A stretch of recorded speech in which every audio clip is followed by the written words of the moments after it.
Il ne faut pas qu'il aille un peu plus loin, le ministre de l'Intérieur, Bien peut-être ? évidemment qu'il faut qu'il aille un peu plus loin. Mais vous savez, on est dans un contexte un peu particulier. Là, en l'occurrence, l'outrage de Yann Moix ne tiendra pas. Pourquoi ? Parce que l'outrage est individuel. Donc là, il s'adresse directement à une corporation, à tout un corps, tout grade et tout corps confondu dans la police nationale. Moi, j'attends maintenant, on a quelques cas de jurisprudence, effectivement, dont je suis convaincu. J'ai eu Gérard Collomb à 2 reprises depuis le début de cette triste affaire. Et Gérard Collomb veut poursuivre. Il met tout en œuvre pour poursuivre. Il faut vraiment se protéger par rapport à ça pour qu'on soit certain que la justice poursuive réellement derrière. Il ne faut pas s'en rester simplement au dépôt de plainte avec un classement sans suite. Alors, ça en serait encore plus dramatique. Yann Moix a continué hier. Il était sur Europe 1. Écoutez ce qu'il dit. Il persiste et il signe. La grossièreté et l'indécence de Gérard Collomb, je ne les ai jamais vues dans ses paroles. C'est un homme au langage policé.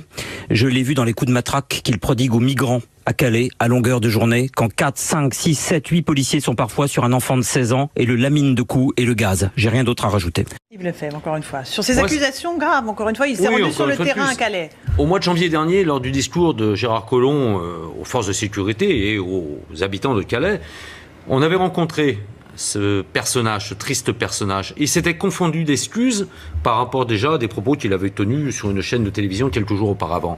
Il avait même été jusqu'à nous donner son portable et nous donner son adresse courriel. Vous avez son portable là ? J'ai son portable. Vous l'avez appelé ce week-end ou pas ? Je ne l'ai pas appelé. Et je ne veux pas m'abaisser à appeler ce triste cire. Ça serait lui faire que trop de publicité. Donc déjà là, il n'a jamais pu apporter les allégations sur Calais, il n'a jamais pu le faire. Et pas plus que, je l'ai dit, j'ai signé une tribune hier sur un hebdomadaire, en précisant, en invitant cette personne à venir avec nous dans les quartiers, de voir effectivement s'il est réellement doté de certains attributs dont il prétend que les policiers n'en sont pas.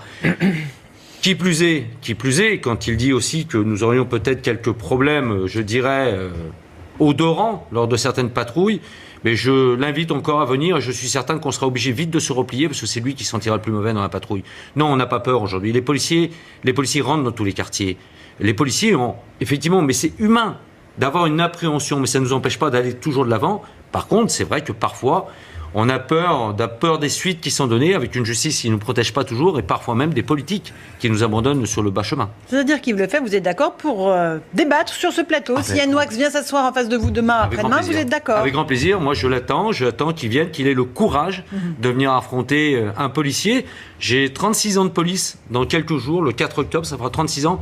J'ai franchi l'entrée d'une école de police à Fos-sur-Mer. Je suis certes secrétaire général d'un syndicat de police, mais j'ai été très très longtemps sur le terrain et je prétends savoir de quoi je parle. Donc qu'ils viennent, ça sera avec grand plaisir. Retrouvez toute notre actualité sur videopolice.com, la chaîne YouTube d'Unité SGP Police.